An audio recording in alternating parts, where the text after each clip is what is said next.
Estás escuchando One Way, reflexiones y respuestas sobre la Biblia, la fe y la vida misma. A continuación, el pastor Natán Elí Velázquez. Una vez más aquí con ustedes, queridos amigos y amigas que se unen a One Way. Hay un solo camino para llegar a la verdad, para llegar a Dios, y ese camino es Jesús. Solo Cristo nos da vida abundante, y eso es cuando recibimos su instrucción, es decir, la palabra, sus principios, su enseñanza, para en ella fundamentar nuestra sabiduría, nuestro entendimiento y nuestro progreso.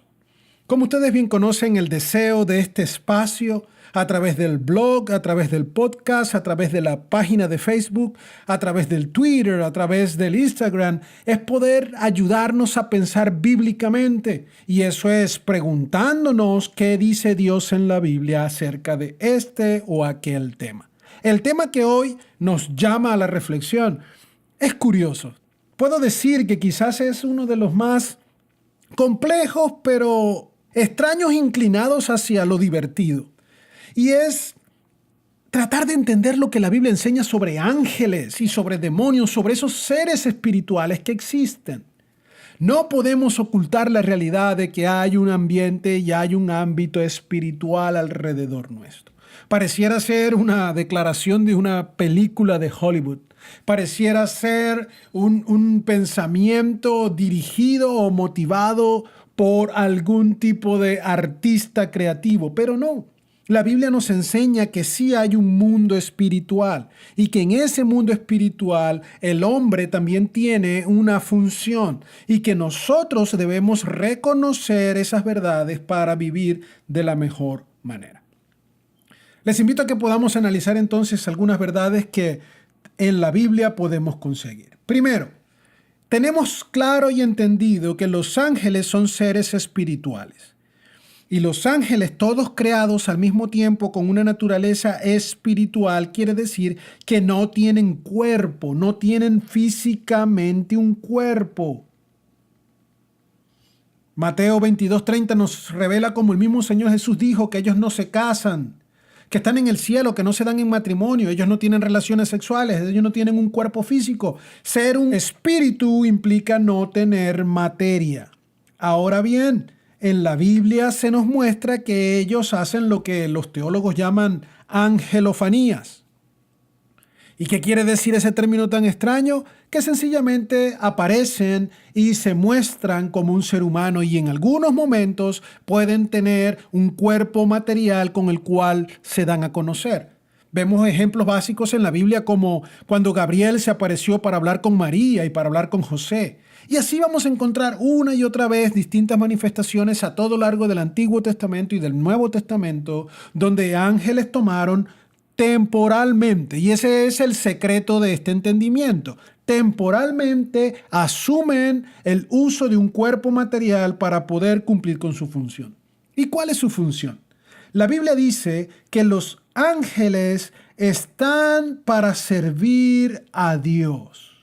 Dice Hebreos 1:14 que están dedicados al servicio divino para ayudar a los que son de Dios, a los cristianos, a los creyentes. Aquí comienza la cosa a ponerse un poquito compleja, porque pareciera que entonces esto implica que hay una exclusión. Hay un grupo de personas quienes no buscan a Dios con una sinceridad de corazón, quienes no tienen un compromiso personal, íntimo con Dios a través de Jesucristo, quienes no son hijos de Dios. Pareciera entonces que los ángeles no están a merced de Dios para ayudarles. Parece que, según lo que Hebreos dice, ellos están es para bendecir a los hijos de Dios. Y recuerda un concepto importante. Todo ser humano es creación de Dios. Pero la Biblia dice que aquel que se arrepiente de su pecado, que confiesa que Jesucristo es el Señor y que rinde su vida dándole autoridad plena a Jesús y sigue sus principios enseñados en la Biblia, llega a ser hijo de Dios. Una cosa es ser creación de Dios, pero hijo de Dios es el que en obediencia sigue la autoridad de Jesús al recibirlo como Señor, al arrepentirse de sus pecados y clamar su perdón para salvación. No todo el mundo es hijo de Dios. Es más, la Biblia nos enseña que Jesús llegó a decirle a los que practican el pecado que son hijos del diablo por practicar el pecado. Entonces, los que practican la vida moral, la vida cristiana enseñada y ejemplificada por Jesús y mostrada en la Biblia, ese es hijo de Dios, quien tiene perdón, quien se ha reconciliado con el Padre por medio de la muerte de Jesús en la cruz del Calvario. Si tú has tomado esa decisión, entonces ten la fe de que los ángeles son un instrumento de parte de Dios para bendecir tu vida, para ayudarte. Ahora bien, los ángeles son creados. Son superior a los hombres, pero son creados también. Ellos no son divinos. Son parte de la creación original. Si tú puedes mirar lo que dice el libro de Job en el Antiguo Testamento, versículo 7 del capítulo 38, dice que ellos estaban allí cuando Dios estaba creando al mundo. El coro de ángeles cantaba, es decir, ellos estaban presentes en la creación, fueron creados antes que el mundo material que nosotros conocemos. Los ángeles tienen emociones, inteligencia, tienen voluntad.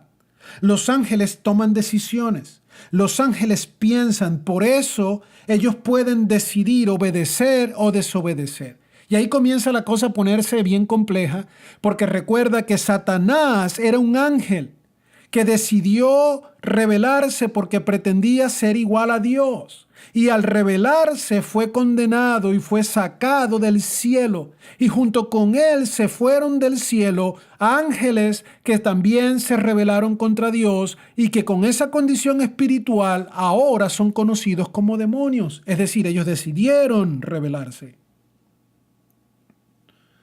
La palabra ángel quiere decir mensajero, son enviados de Dios para dar un mensaje y representar su palabra.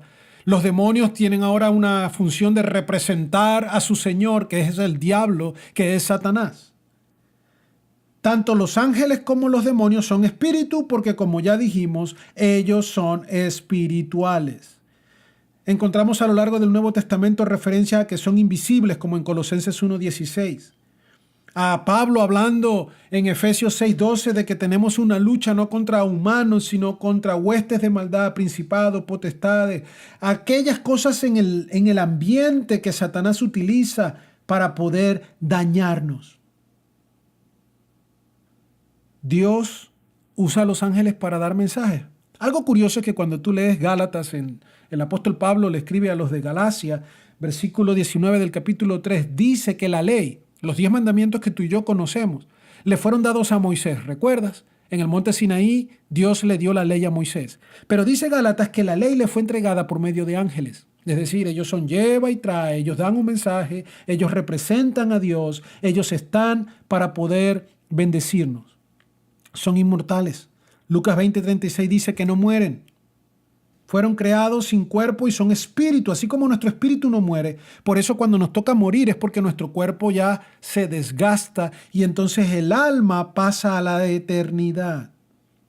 Hebreos 5:7 o 2 de Pedro 2:11 nos dicen que son superiores a los hombres. Son fuertes. Cuando Jesucristo resucitó, Mateo 28:3 dice que un ángel fue el que movió la roca. Dice la Biblia que era necesario 5 personas, 5 hombres adultos para mover la roca, o un poquito más quizás, pero un solo ángel pudo moverla él solo. Dice la Biblia que son muchos, multitudes. Apocalipsis 5:11, Daniel 7:10, Job 25:3, segundo libro de Reyes 6:17, etc. Nos hablan de que hay millares, de que hay centenares, de que hay grandes cantidades de ángeles. Ellos no son omniscientes, no lo conocen todo. Su limitación es real. No conocen cuando Jesucristo va a volver. No conocen, no leen los pensamientos del ser humano. Ellos no tienen cualidades divinas. Ellos son obedientes. Los ángeles son criaturas morales. Dijimos que pueden tomar decisiones. A lo largo de la Biblia se utilizan distintos términos para poder referirse a ellos. Se les conoce como los hijos de Elohim, los hijos de Elim, los santos, vigilantes. Dice ángeles de los cielos, huestes celestiales. Se les denomina una y otra vez espíritus.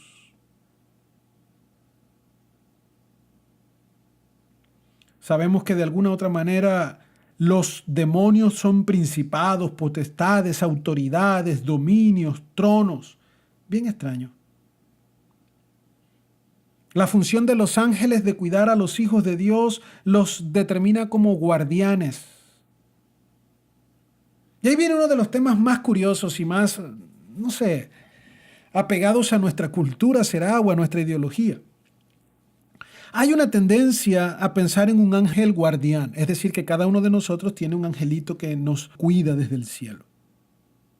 Es bien curioso que esa tendencia o ese pensamiento se fundamenta en dos pasajes bíblicos que hacen una referencia difícil de utilizar como una conclusión objetiva y absoluta.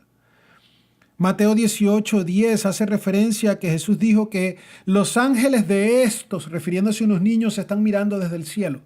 Es decir, hay una referencia diminuta a que estos niños tienen ángeles específicos que los cuidan.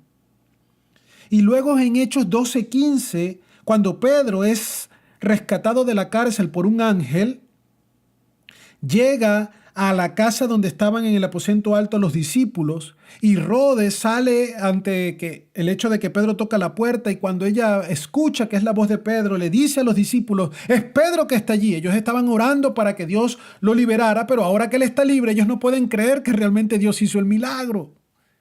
Así que la respuesta de ellos es, debe ser su ángel.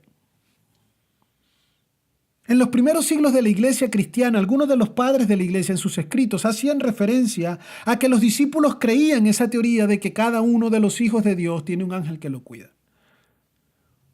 Inclusive hay algunos escritos que hacen referencia de que el ángel, como ocurría en el caso de Pedro, su ángel podía tomar en su manifestación física una apariencia similar a la de Pedro. Por eso ellos dicen, no, ese no puede ser Pedro, Pedro está preso, ese debe ser su ángel.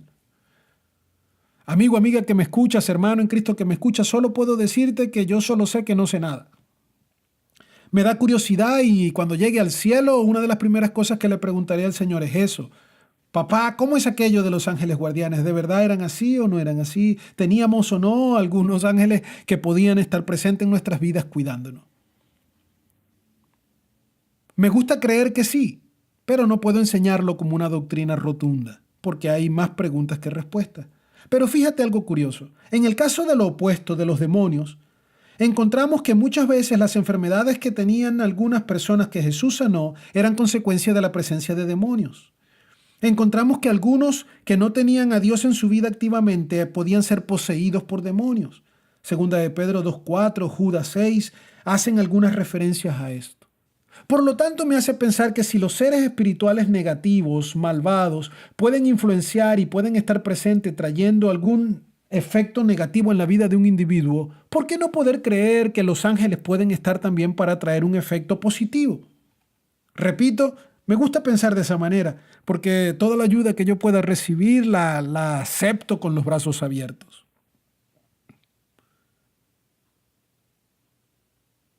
Los ángeles fueron creados como una orden superior de las criaturas en el universo. Son superiores a nosotros los humanos. Los ángeles conocen las profecías, conocen la revelación de Dios en la Biblia. Obtienen su conocimiento a través de la larga observación de las actividades humanas. Y a diferencia de los humanos, los ángeles no tienen que estudiar el pasado. Ellos ya lo han experimentado. Por eso saben cómo han actuado y reaccionan ante distintas situaciones con asertividad. Porque ellos han aprendido, son 100% fieles. Ellos son obedientes a la voluntad de Dios. Una de las listas que la Biblia nos enseña de lo que ellos hacen es alabar a Dios, adorarlo, se regocijan en lo que Dios hace, sirven al Señor, se presentan delante de Dios, son instrumentos de justicia de los juicios de Dios, traen respuestas a la oración, ayudan a ganar a la gente para Cristo, observan el orden, trabajo y sufrimiento de los cristianos, animan en momentos de peligro, cuidan a los justos en el momento de la muerte. Dice que cuando alguien que es cristiano, que es hijo de Dios, muere, los ángeles vienen a buscarlo. Lo mismo inferimos de aquel que muere sin Cristo, los demonios vienen a buscarlo. Ahora me hace acordar es una película antigua que hará que se evidencie mi edad, pero aquella película Ghost exactamente mostraba esa realidad. Uno que moría, venía su espíritu a ser arrebatado o por ángeles o por demonios. Creo que era Patrick Swayze quien actuaba como personaje principal y Demi Moore. Necesitamos entender que Ellos tienen funciones que Dios estableció, que ellos están en la iglesia. Pablo, cuando le escribe a la iglesia de Corinto en el capítulo 11, versículo 10, dice que dentro de nuestros cultos, hace una referencia, están los ángeles. Están a nuestro alrededor, son nuestros amigos, son nuestros compañeros. Es teológicamente, es bíblicamente correcto orar a Dios pidiéndole que envíe sus ángeles para que nos cuide, para que nos proteja. Lamentablemente algunas personas quieren agregar información a lo que Dios nos ha dicho. Por ahí algunos que tratan de ejemplificar o de argumentar la descripción exacta de los distintos tipos de ángeles o distintos niveles o de autoridad entre ellos. Y hay mucha especulación. Se trata de definir qué son los principados, qué son las potestades, qué son las huestes de maldad, qué son, etcétera, etcétera, los tronos, esas referencias que vemos allí en las escrituras de Pablo. Pero la verdad es que lo único seguro que conocemos es que hay un arcángel, que ese es el que tiene voz de mando. Pareciera ser que ese arcángel es la autoridad máxima en medio de los ángeles. En Judas, versículo 9, o en el primer escrito de Pablo a la iglesia de Tesalónica, versículo 16 del capítulo 4, se habla de ese arcángel, y el único arcángel que se nos enseña en la Biblia es Miguel. El otro ángel famoso es Gabriel, pero no se le determina a él como arcángel. Miguel es el arcángel que, como dice Judas, peleó con Satanás por el cuerpo de Moisés y reprendió a Satanás en el nombre de Jesús. Hay otras figuras o hay otras seres espirituales que particularmente me inspiran curiosidad. Éxodo, Génesis, Número, Isaías y el primer libro de Samuel hacen referencia a querubines y a serafines. Son los únicos seres espirituales de los cuales se dice que tienen alas. Por lo tanto, un ángel no tiene que tener alas. El querubín, según la descripción bíblica, tiene 2 alas y el serafín tiene 6. También encontramos en Ezequiel 1:6 y en Apocalipsis 4:8 otro tipo de criaturas simbólicas con caras de distintos animales, con 6 alas, Son cosas que yo no puedo describir exactamente. Para mí son ángeles, son seres espirituales, pero desconozco si literalmente existen, sobre todo Apocalipsis y Ezequiel, que tienen una literatura apocalíptica que utilizan símbolos. No tengo ningún problema con aceptar que esas criaturas de Ezequiel 1:6 o de Apocalipsis 4:8 sean 100% así. Pero es curioso ver cómo el Señor en su creación perfecta también ha creado cosas que van más allá de lo terrenal. Ha creado dimensiones de su creación donde nosotros somos sus consentidos, ¿saben? Él no murió por los ángeles, Él murió por nosotros en la cruz del Calvario. Él envió a su Hijo Jesucristo a morir por nosotros para darnos salvación. Los ángeles que se rebelaron, que pecaron en desobediencia, no tienen oportunidad de reconciliación. En el momento que pecaron ya han sido condenados. Nosotros los seres humanos tenemos oportunidad de reconciliarnos con Dios. Nosotros tenemos oportunidad de arrepentirnos de nuestro pecado. Nosotros tenemos oportunidad de relacionarnos por elección simple, al igual que los ángeles con Dios. Qué hermoso saber que tú y yo podemos compartir algunas cosas con los ángeles. Por ejemplo, la ética y el deseo de ser santos. Recuerda que el concepto de santidad es decidir vivir apartado para Dios. Los ángeles son santos. Apocalipsis 14:10, Lucas 1:26, Hechos 10:22. Una y otra vez repiten que ellos son santos, que ellos han vivido conforme al estatuto, a la ética cristiana. Permíteme llamar ética cristiana a los principios de moralidad y de vida que la Biblia nos enseña.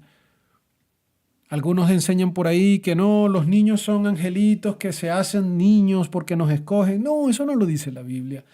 Algunos creen también que al morir nos hacemos angelitos. No, eso no es así. Los ángeles son ángeles. Al morir el ser humano, su cuerpo terrenal queda sometido a la tierra y del polvo nació, del polvo vuelve. Su alma tiene ahora un cuerpo espiritual, pero no se hace un ángel, se hace un espíritu.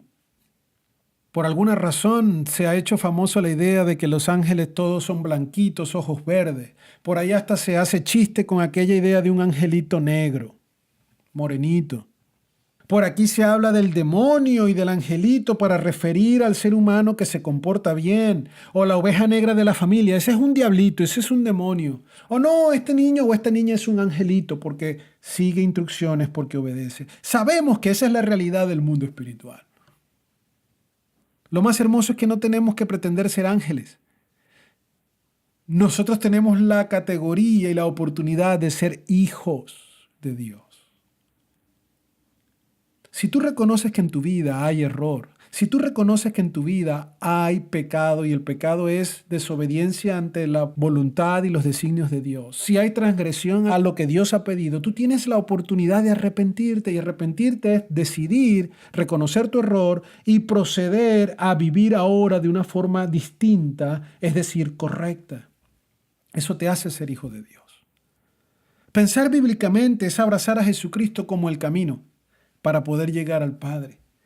Pensar bíblicamente es una oportunidad de obedecer en amor y ser amigo de Dios. Él dijo, ustedes son mis amigos si cumplen mis mandamientos, si viven conforme a lo que les he enseñado. Si tenemos un ángel guardián o no, no importa. Es más valioso tener al Espíritu Santo de Dios dentro de nuestros propios corazones. Y eso es un regalo que Dios te puede dar cuando tú confiesas tu pecado y recibes la autoridad de Jesús como el Señor de tu vida. La muerte de Jesús en el Calvario ha sido una obra redentora. Y todo aquel que se inclina en humildad delante de Jesús recibe salvación y vida eterna. La ayuda más importante que tú puedes tener no es la de los ángeles. El temor más grande que tú tienes que tener no es a los demonios. La ayuda más importante que tú puedes tener es la del Espíritu de Dios, el mismo Dios morando en ti. Y el temor más grande que tienes que tener es al ceder ante tus propias pasiones y tu propia naturaleza pecaminosa. Yo quiero animarte, amigo, quiero animarte, amiga. Quiero pedirte a ti que escuchas con atención, que me has dado estos minutos para poder compartir contigo, a que te comprometas a conocer a Jesús de una forma personal, de una forma íntima. Y eso solo lo puedes hacer a través del estudio de la palabra. La Biblia es la revelación de Dios. La Biblia es un libro único. La Biblia es la manifestación real de la voluntad, del pensamiento, del conocimiento de un Dios todopoderoso que se ha revelado y nos permite conocerlo, porque por ningún medio humano nosotros hubiéramos podido conocer su verdad. Y se reveló al punto tal de que se hizo carne, se hizo uno de nosotros a través del Jesús que se encarnó en un cuerpo limitado a nuestras pasiones, pero que vivió sin cometer error. Mi reto, mi ánimo, el deseo que tengo de poder llevarles a vivir en victoria es porque lo necesito yo y lo necesitas tú, lo necesitan tus hijos. Podemos convertirnos en representantes de Dios para nuestros hijos y ser como sus ángeles. Y, por favor, entiende, estoy usando un lenguaje figurado. Yo quiero ser el ángel que cuide de mis hijas. Yo quiero ser el ángel que cuide de la iglesia. Es más, en Apocalipsis ese es uno de los términos que se utiliza para referirse al pastor de la iglesia, el ángel que está en la iglesia de la Odisea, el ángel que está en la iglesia de Éfeso, porque es un mensajero de Dios que está para guiar el camino de aquellos que desean servirle. Amado amigo, amiga, amado compañero de lucha cristiana, recuerde, Dios es el único que puede bendecirnos si nosotros en obediencia le buscamos a Él. Conoce la Biblia, disfruta de su sabiduría, participa de una comunión con Jesús por medio de la oración y de la meditación, preguntándote, ¿qué haría Jesús en mi lugar con cada una de estas verdades? Hay temas como este de lo espiritual, de los demonios y de los ángeles que son como para agregar algún conocimiento adicional. Pero nadie va a ir al cielo o al infierno por tener algún tipo de opinión específica sobre ángeles o demonios. Lo que determina tu destino final es tu humildad delante de Jesús al reconocer su señorío. Es tu sabiduría al poder percibir y advertir tu pecado y arrepentirte de él. El camino del cristiano es un camino angosto porque no te da muchas opciones de vivir como quieras o seguir las filosofías del hombre. Pero es el único camino que te lleva al destino final. ¿A dónde vas si te toca morir hoy? ¿Te has hecho esa pregunta? El cielo no lo podrás ganar por portarte bien y ser un angelito, según lo que el mundo piensa. El cielo no es algo que puedes adquirir por tus propias fuerzas, sino que es un regalo que viene de Dios. Es un regalo en su gracia misericordiosa cuando tú decides arrepentirte. Si confiesas que Jesús es el Señor y te arrepientes de tu pecado, Él bendecirá tu vida. Quiero darte las gracias por permitirme compartir contigo estos minutos. Quiero animarte a ir a la página de Facebook para poder interactuar, hacer preguntas, sugerir temas de lo que quieres que grabemos alguna enseñanza. Quiero que vayas al blog y pronto estaré publicando un pequeño texto donde se reafirman y se bosqueja el contenido de este podcast del cual hoy estamos participando y estamos enriqueciendo el pensamiento. Cualquier motivo de oración, cualquier inquietud, sea por el Instagram, por el Twitter, por el Facebook, sea por responder un correo a través del blog, quiero decirte que estamos a la orden, que queremos bendecir tu vida y que disfrutamos poder aprender y crecer juntos. No lo conocemos todo, pero conocemos a quien sí sabe todo, que es Jesucristo el Señor. Por favor, mantente en contacto con nosotros. Una vez más, gracias por la atención y recuerda, Jesucristo es el camino, la verdad y la vida. Nadie llega al Padre si no es a través de Él. Si aún no lo has buscado y aún no te has comprometido, estás a tiempo, porque hoy puedes conseguir al Señor. Hoy puede ser el día en que tu camino se endereza y alcanzas la vida eterna por medio de Jesucristo. Dios te bendiga. Hasta luego. Gracias por tu atención. Esperamos que estas palabras hayan sido de ayuda y beneficio para tu vida. Contáctanos con tus preguntas, sugerencias o comentarios usando Blogger, Facebook, YouTube, Instagram y Twitter en Nathan Elí One Way. Será hasta la próxima.